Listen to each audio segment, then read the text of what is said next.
pegawai. Nah, lo bisa gue terima hari ini juga. Ngomong-ngomong boleh nanya, gajinya berapa, Di? Oh, gajinya lumayan. Sehari 10.000, ditambah uang makan, ditambah uang transport, totalnya ya 500.000 lah. Gede kan? Gede banget, makasih Bang Toso. Itu belum dipotong pajak, 5%. Hah? Ini manggul beras apa syuting sinetron sih? Ya, lo mau terima nggak? Gimana ya? 500.000. Ya dah, saya mau sekarang dah. Kalau lo mau, lo gue tes dulu. Maksudnya? Ya biasa, dites manggul beras. Lo sanggup? Saya coba dulu dah. Nah, kebetulan hari ini gue juga mau ngirim beras ke Abah Apya.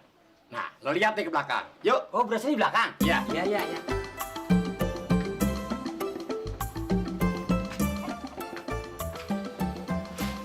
Nah, ini gudang kue lo. Oh, di sini, Bang. Ya. Lumayan kan? Wah, boleh. Ini pegawai nih. Iya. Ini karung apa nih, Bang? Karung beras. Ini harus lo angkatin deh ke mobil. Oh, yang ini. Iya. Saya angkat aja dulu, Bang, yang kecil nih, Bang. Nah, yang kecil tuh 250.000 sebulan. Kalau yang ini? 500.000 sebulan. Saya angkat ini aja supaya gedean duitnya, Bang. Nah, angkat deh kalau lo sanggup. Nah, Joy. Ya, Bang. Bantuin nih, Bang Buluk. Joy, buset, gua kira bisa apa? Lu kerja di sini? Iya, Bang. Aduh, masih miskin aja lu. Ayo deh lo, kalau angkat lo. Ya, anak lu berapa, Joy? 2, Bang. 2? Heeh. Rajin lu.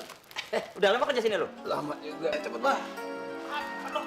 Sanggup nggak lo? Lah, lo kenapa? Lo kentut? Dikit. Ya Allah. Aduh, Bang. Bagaimana? Saya nyerah dah, saya nggak kuat. Nggak sanggup? Nggak sanggup, saya biarin dengan ngangkon ngambing aja di rumah, Bang. Nggak mau banget.